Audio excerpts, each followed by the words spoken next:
Hello again, everybody, and welcome to another edition of Browns Latest. I'm Dave Grendzynski, but you could call me Grizzer. This is where we'll get you caught up on some of the latest news and the tidbits that are tied to our favorite team in the NFL, the Cleveland Browns, and then we'll give you our take. Some people like to call them opinions on the news along the way. Thank you to everyone who has liked our previous episodes, all of you who have subscribed to the channel, and to everyone who gets your comments down there in the viewer comment section. I cannot thank you enough. Now, coming up on today's show, the prospects will hit the field today in Indianapolis, but it was what Todd Monken said about Shedeur Sanders that was most telling. We asked three modern-day experts, what is the best move the Cleveland Browns can make with the sixth pick in the 2026 NFL Draft? And all three of them had the same answer. Also, I want you to answer this question. Who would you rather have? Shedeur Sanders or one of the quarterbacks that are coming out in this year's draft? And in the viewer comments, why all Shedeur Sanders fans need to relax. Oh, okay. Well, good. Well, we'll relax when we get to the viewer comments. But first things first, Combine Day starts today, officially. I mean, it's been going on all week with the interviews and things, but the players will hit the field. They will kick things off with the place kickers. See what I did there? And then the defensive linemen and the linebackers will also be out there. People to pay attention to today, Ruben Bain Jr., the edge from Miami. Sonny Styles, the linebacker from The Ohio State University. Arvell Reese, the linebacker slash edge from The Ohio State University, projected top 5 pick, 6'4", 240. So he's a stud. Jay Sean Barham from Michigan will be out there. Dante Corleone from Cincinnati. A few Penn State guys, Zane Durant, Danny Dennis Sutton, they'll be out there as well. So a ton of talent. The other Miami edge will be out there too, Akeem Mesidor. So there'll be some top-notch talent out there to watch. Now, tomorrow, the tight ends and the defensive backs. And then on Saturday, the quarterbacks, wide receivers. That's when we really start getting interested. And the running backs. And then Sunday is when we'll really be interested because it'll be the offensive linemen. Now, Todd Monken was asked a bunch of questions about the Browns and the team. And first of all, he's doing like a Nike commercial because he's got the Nike hat on with the powder blue Jordan hoodie. So apparently they have not issued him any team clothing yet because he's rocking I don't know, maybe he's got a deal with Nike. But that was the first, I was like, what is going on? like okay, so he's rocking the Nike gear. It is what it is. But then, he had some good answers to some things. When asked about what you're looking for, especially in offensive linemen, looking for tough and consistent. That's what they look for in linemen. Because they asked him, they said, hey, Andrew Berry said yesterday you want a bunch of big guys. And he's like, well, big and physical is cool. But I always say go out there and get the best players. And then we'll make it work. He says you can win with power guards or lighter guards who can get out on the edge. So, now, did he tip his hat and say they were drafting guards? I don't know. But, between free agency and but I really do think that they're going bigger. And there are some big linemen that they can take. So, but he said either way, and that's what the coach, he'll coach them up. Give me the best guys. I'll coach them up. I got it. Good answer. He said he learned a lot from Harbaugh about what winning football is all about. And he was hopeful to become the Browns head coach. But if he didn't get it, he would have gone with Harbaugh. So we dinged Harbaugh on Monken. So that's a good thing.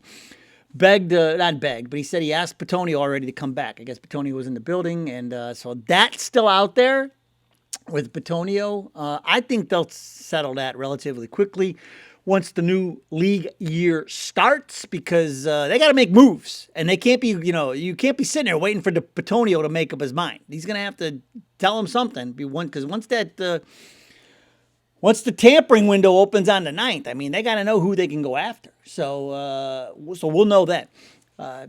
Need really good players and a good staff. Somebody asked him, that's what we've been talking about, poaching all these Baltimore coaches and bringing them over. And he said, yes, that is extremely important to have those guys all together again.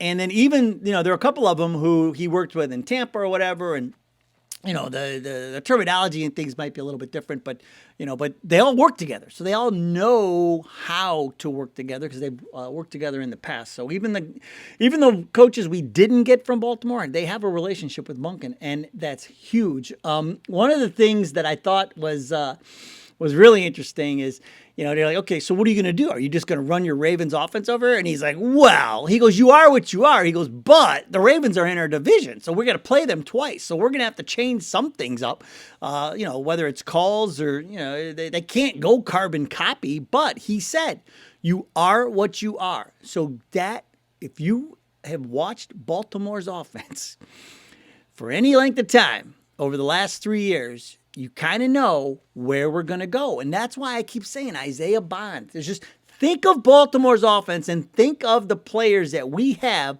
that will fill those roles. Judkins is Henry. Sampson is Mitchell. Mitchell, right? The secondary back. The big offensive line. Bond is Zay Flowers. You got your Mark Andrews with Fannin, but got to work Likely in there if we can get Likely over here, and get a couple of their linemen the experience. That's what I want is the experience, so they can help. They can help teach everybody. So that's where we're going with this. And then, of course, asked about the quarterbacks. And it was what he said. As soon as he said it, I was like, yeah, man. When he said Shedeur Sanders has elite playmaking abilities, that told you everything you needed to know right there. He could have stopped talking at elite playmaking abilities because you're not going to say that about any other quarterback. And the other, Dylan Gabriel never even came up. And so, but Watson did. We'll talk about that. And of course, then he has to ride the fence and say, I'm excited to work with him and all the quarterbacks. I want to work with all the quarterbacks. So he has to do that.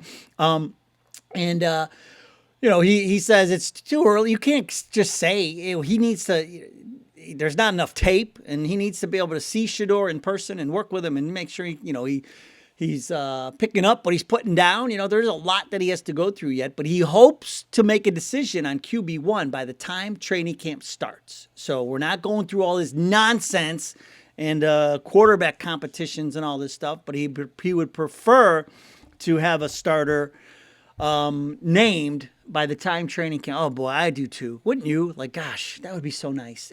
I don't want to go through that again. Oh, brother. But they will look at, of course, he says it's not important to add an external quarterback right now, but they will do their due diligence. And so, they have a plan. They've already talked about these things. And so he's not going to give it up. The other part of this is, this is crazy season. From now all the way to the draft, it is crazy season. People are saying things just so they can get things in the paper, just so the other team will go, oh, they're thinking about that? Oh, they're getting rid of their quarterback? Oh, they're not getting rid of their quarterback? Oh. That's all this is, man. It's like, this is like verbal clickbait. That's all you get from pretty much anybody this time of year. And so that's why you have to take a lot of this stuff with a grain of salt. And so, but I do think they're looking for a backup quarterback. And then I talked about Watson, and I thought he gave a fair answer. And we've been talking about this too. I'm like, they have to see him, right? I said, I still don't think he's not part of their plan. But okay, there might be a world where he's the first person to ever come back from a double Achilles within a year in the NFL. He might be that guy, but so far in the history of the NFL, no one has ever done it. One guy, there's only like one case that's even close to Watson's. We'll talk about, I'll bring that up again in the viewer comments. But he said it would be like you have to have him take the test first. You can't walk into class and just say, this is your grade. It's like you got to get him out there and test him out and see what he's got and, go from there. And so I thought he was fine. He was great. I like he's, the Monken's musings, I think, are fine. I thought they were fine. And so we'll see. We'll see where it goes from here. But the answer to the Shedeur question, to me, said it all. It's the only player he talked about, and he used the word elite, was Shedeur. That's all you need to know. Now, what we need to know is this. What do we do with pick 6? And so, when you get stumped on a question, especially an important question like this, like what do we do with the 6th pick in the draft? You got to have an expert to turn to. Well, I turned to 3. We normally do our little segment every once in a while called Let's Ask AI. This time it was Let's Ask AIs, multiple. And I asked multiple. I asked 3 AIs what the Browns should do with the pick at 6. They all had the same answer. Are you ready? And it was almost it was crazy. Like they all had different reasoning, but they all said trade back. That's what they said. And so they said trade down if a smart offer arrives. Otherwise, select an elite offensive tackle. All right, I can agree with that. The smartest play at 6, trade down with a quarterback desperate team for a multi-pick haul. Yeah, that's dreamland, but yes, I would say that's accurate. And the other one, the Browns want to repeat their 2025 strategy where they traded back and still got Mason Graham. So in this case, you trade back, and then what do? You still get like Monroe Freeling, or is it Downs, or is it? But man, was it creepy. I'm like, this AI, man, it was literally like asking 3 different draft experts, but they all came back with trade back. So if the Browns are consulting artificial intelligence for their draft plans, they will be trading back. I guess we'll know. We'll know on day 1. Holy moly. If they trade back, I'm like, well, it must have asked AI. So it did creep me out a little bit. Not gonna lie. I was like, that is unreal that all 3 of them, and they all had different reasonings. That was the thing. It's crazy, man. It is crazy. But what's not crazy, it's time for the pouch pitch. And the Ultra pouches are all natural. Ginseng, B6, B12. They come in this little canister. And here's what they look like. There's these little pouches that you just stick in between your cheek and your gum. And you let it sit there for 30 to 60 minutes. And it helps you to focus. 90% of users saw significant improvements in their overall focus. Enhanced memory, smooth energy it provides. I can attest. Again, I put one in before the show and cleared my head, and that's what it did. And all of this with 0 nicotine, natural nootropics. Those are cognitive enhancers, all natural. Like I said, ginseng, B6, B12, all of it. All natural, trusted by top athletes, entrepreneurs, and engineers around the world. Ultra is the ultimate guilt-free pouch, delivering instant focus and mental clarity without nicotine or caffeine. New customers, you can take advantage of this. You can use the code FANARCH to get 15% off at takeultra.com.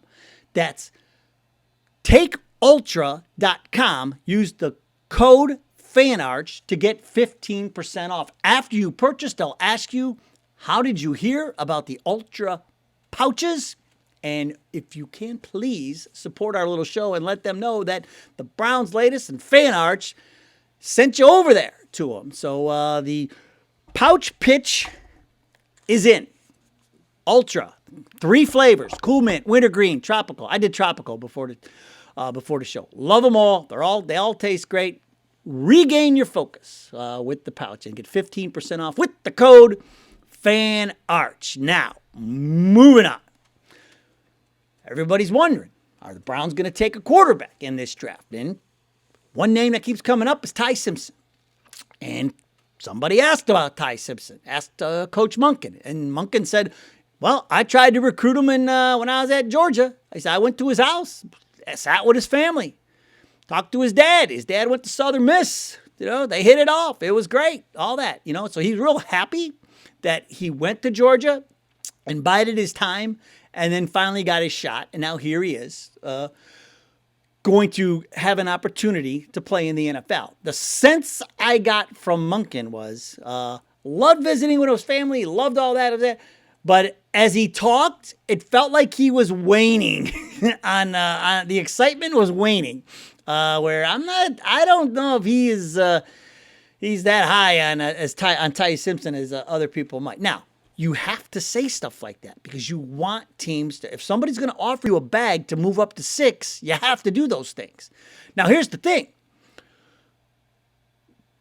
I wouldn't draft any of these guys, to be honest. Definitely not in the first 3-4 rounds. I said maybe a Drew Aller or somebody in the 6th, 7th. I mean, depend on what's left. But this all got me thinking. I saw this thing from this draft analyst from CBS, and I bet a lot of you have seen this. But it was strange because at the same time, we got this viewer comment from Devink 4777 who said, "Hey, Grizz, got a question for you and the other fans.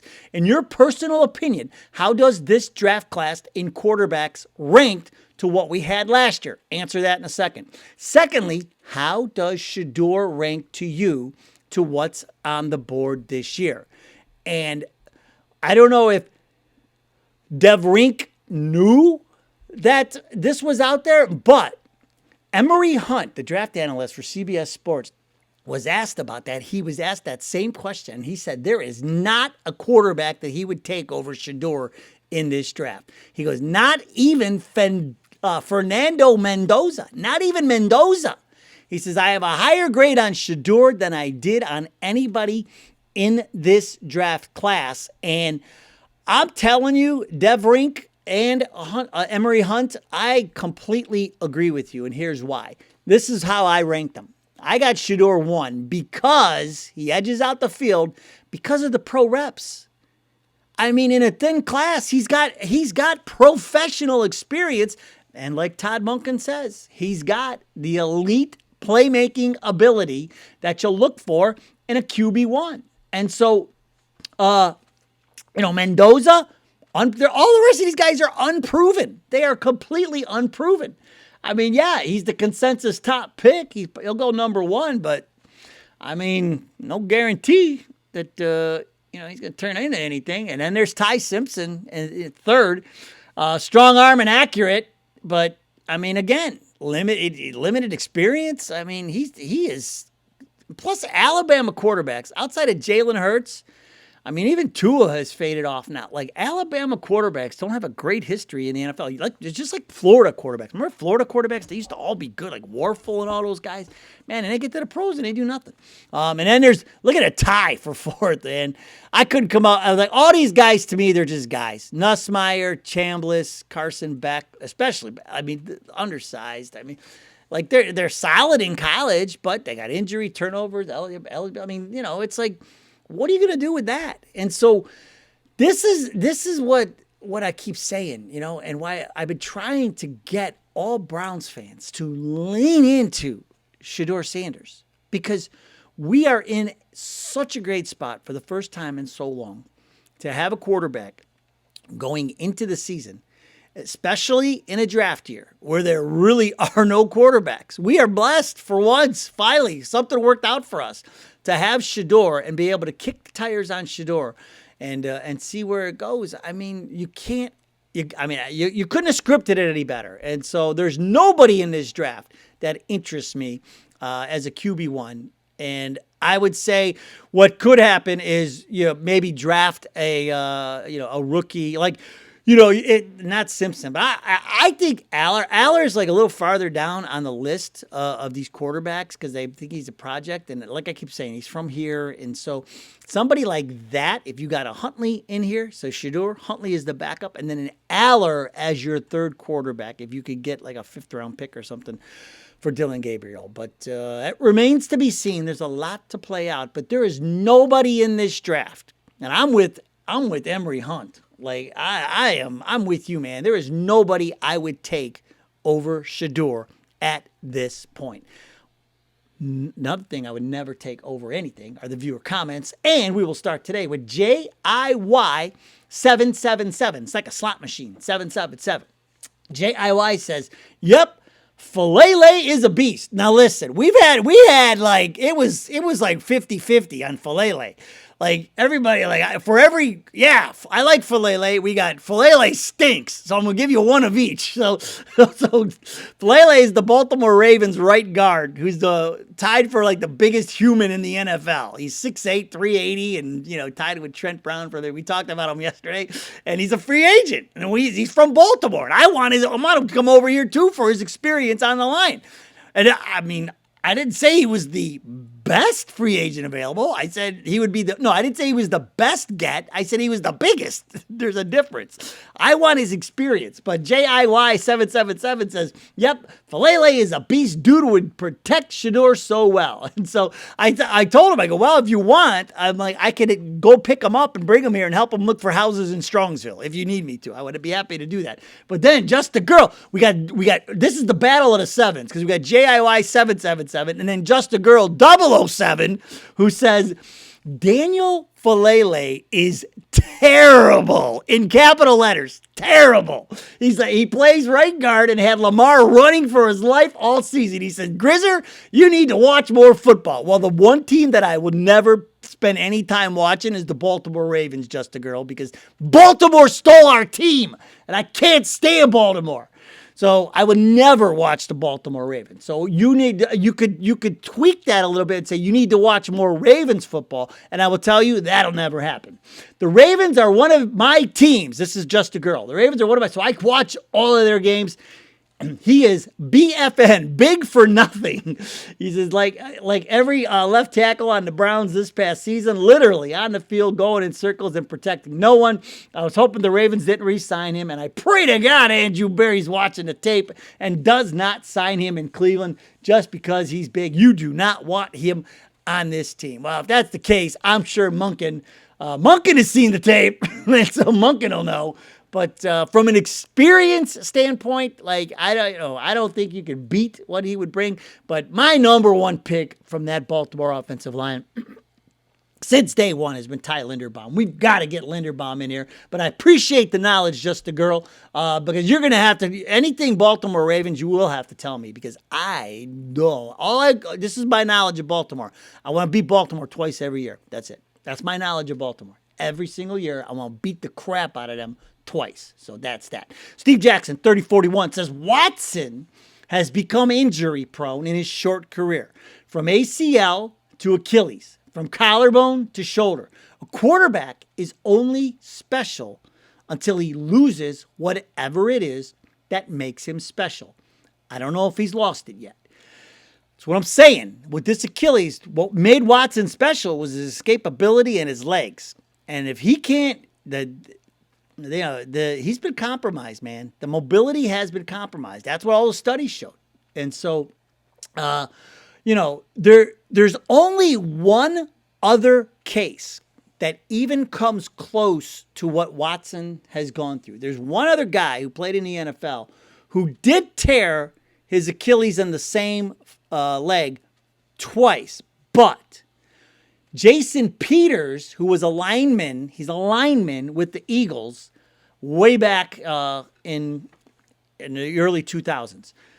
He tore his early in his career and then did it again years later and then still played for 10 more years. They were productive years. I mean, he was still a good player, but they weren't one right after the other within the same year. And he's not a quarterback who has to drop back, plant all the time, and run forward, step forward. I mean, a little different for an offensive lineman. And so that is like the only case you can find that even comes close to what Watson is going through. And so I'm with you, Steve Jackson. I just think it's just a lot to overcome, man. And so if he does it, it'd be a comeback for the ages if he pulled it off. But I don't see it. No one has ever done it. I just don't. I think the Browns know that. Do they want to see him? Sure, they want to take a look at him. But I think we know how this is going to end. Anthony Knuckles. You're getting in if you got a handle called Anthony Knuckles. It almost doesn't really matter what you say, but Anthony Knuckles says Denver did it with Russell. They ate the money and they moved on. He's talking about Deshaun, and I'm the one. They moved on to Bo Nix. I'm the one that keeps saying, cutting him post June 1 is on the table. It is on the table. It's not unprecedented. This isn't something that hasn't been done before. I mean, Denver did it. Like, you get to the point and you just like, the fans don't want to see him on the field. You thought Gabriel got booed? Whoo! If Watson came in, that's why at training camp last year, he would not come out of the building. Nobody in Cleveland wants to see him. Nobody. He has ruined this franchise with what's happened. I mean, and I'm not saying it's entirely his fault. I mean, he got hurt and things like that, but told us no, and we still gave him money. But nobody wants to see this anymore. And the Browns, I don't think they're tone deaf enough to not see this and hear this. Fans don't want to see him. And so why he keeps coming up in the conversation, the people who bring him up in the conversation of quarterback competition and it could be a QB, don't live here, don't know what they're talking about. Bottom line. But you're right, Anthony Knuckles, you are absolutely right. Big Slim, 7387. Hey, Grizz, are you hearing these rumors about the supercomputer getting released? Do you think it's true? Talking about Dylan Gabriel. I think they're going to talk to people about Dylan Gabriel when the head coach doesn't even bring up Dylan Gabriel in the conversation. He talked about Shedeur, talked about Watson, but never brought up Gabriel. And Andrew Berry tried to do some damage control on that yesterday. He said, he might be forgotten externally, but we haven't forgotten about him in the building. I mean, I think they've forgotten about him in the building. So that's why I'm saying when they're in the market to draft a quarterback, I think you're talking about drafting somebody to replace him. They'll want a more prototypical size quarterback who can run this offense. And so that's what I think they'll do. And I think eventually they're going to shop. And they're calling Atlanta about him. And so, but like I said, I think Shedeur, Snoop, draft a rookie will be set. And we will end today with James Earl 5, who says, this is what we teased at the top. He's got a message for all Shedeur fans. Shedeur fans, relax. By being vague and non-committal on the quarterback situation, they keep their draft options open and keep their draft competitors guessing.